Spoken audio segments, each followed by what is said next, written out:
Drinking is one of mankind's oldest pastimes, steeped in rich history spanning back long before the supposed birth of Christ. That's right, alcohol has a long history and a great significance in mankind's society. But what about in the animal kingdom? Are there animals out there that like to indulge in a little tipple themselves? Animals can and do get drunk. Well, you can be rest assured, people aren't the only living creatures to feel the wrath of a hangover. From birds going to rehab and a drunk mountain goat climbing down a cliff.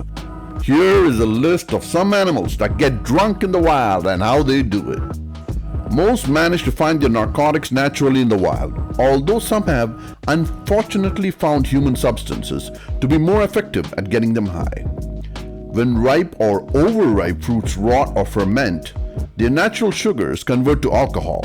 This happens in all sorts of berries and fruits found on trees and shrubs. The amount of alcohol in a small berry is not much, but for a bird or a small mammal with a tiny liver, a handful of berries can add up to a lot.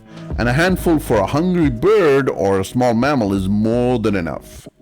The smaller the animal, and specifically the liver, the more likely they are to get impaired when eating fermented fruit. Larger animals with larger livers may become only slightly tipsy or not show signs of impairment at all. It has been known for a long time that fruit flies are attracted to alcohol vapor. They try to find fermenting fruit and lay their eggs on it, because that is what the larvae will cruise around in. Male fruit flies turn to alcohol when they are sexually rejected. I can relate to that, buddy. Male flies that have been given the cold shoulder by females are more likely to go for the booze. Researchers suggest that alcohol stimulates the fly's brain as a reward in a similar way to a sexual conquest. Isn't that interesting? Some animals handle alcohol quite well. Malaysia's pen-tailed tree shrew, a small rodent no bigger than your average rat, which has a nightly thirst for fermented palm nectar. They eat nectar from the flowers of the Bertram palm, which has one of the highest alcohol levels recorded in a natural food, 3.8%. These shrews can really hold their narcotics despite boozing nightly on the high alcohol nectar. They show no effects of intoxication, or for about 2 hours every night these shrews will booze it up without fail. Now this may sound like a drinking problem to us, but to these shrews it's a way of life, and one they've lived for millennia. Clearly he was on a bender and wanted to stay in the open-air pub and gobble them up, just like us. Many bats that eat fermented fruits and nectar are also fine to fly. A 2010 study found that flight and echolocation skills of New World leaf-nosed bats were unaffected by their consumption of ethanol. Many types of bats, for example, live on fermented fruit and get crazy blood alcohol levels. But this does not impair their ability to fly. They navigate the airways just as well as their sober friends. But leave the drinking and flying to them. You'd be bat crazy to try it yourself. Bohemian waxwing birds are known to enjoy feasting upon the berries that grow on rowan trees. Especially as the weather becomes cooler and the berries start to ferment, each winter the bird gorges on incredible quantities of berries, many of which have rotted to the point of becoming mildly alcoholic. They either die from ruptured livers or by flying quasi-drunkenly into plate glass windows, and with a couple of drunken fatal crashes into buildings being recorded while under the influence. In 2014, several of these birds became so intoxicated that they were taken to an animal healthcare and treatment facility in the Yukon, Canada, in order to sober up. The black lemur, which, like all lemurs, is endemic to the island of Madagascar, has a diet primarily made up of fruit.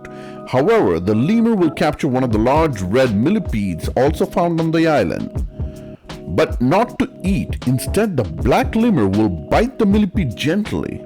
Millipede different strategies to secrete a toxic combination of chemicals, which works as a narcotics drug for the lemur. He gets high, which gives him pleasure. They crave for it. The stoner of the animal kingdom.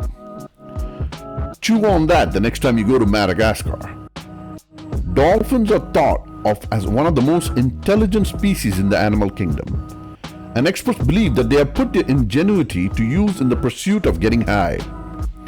Pufferfish produce a potent defensive chemical, which they eject when threatened. In small enough doses, however, the toxin seems to induce a trance-like state in dolphins that come into contact with it.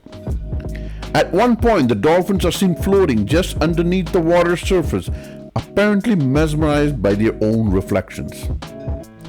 South African folklore stating that elephants are especially keen on the fermenting fruit of the marula tree and gorge themselves on the bright golden berries until intoxicated.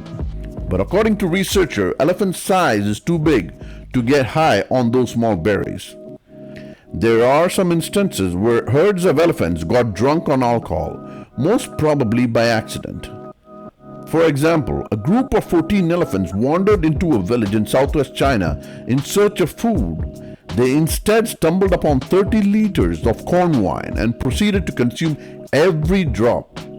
The animals were later found drunkenly passed out in a nearby tea garden. That's cute. In October of 2007, 6 young elephants charged into an Indian village, broke into their beer supply, got drunk, uprooted an electrical pole. In 2002, another squadron of alcoholic elephants rampaged through a different village. Another animal that occasionally enjoys narcotics is the bighorn sheep.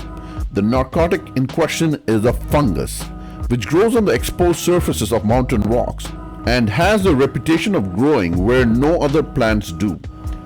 Getting to that plant for the sheep is easy as they are excellent climbers. Imagine their journey back after they are intoxicated.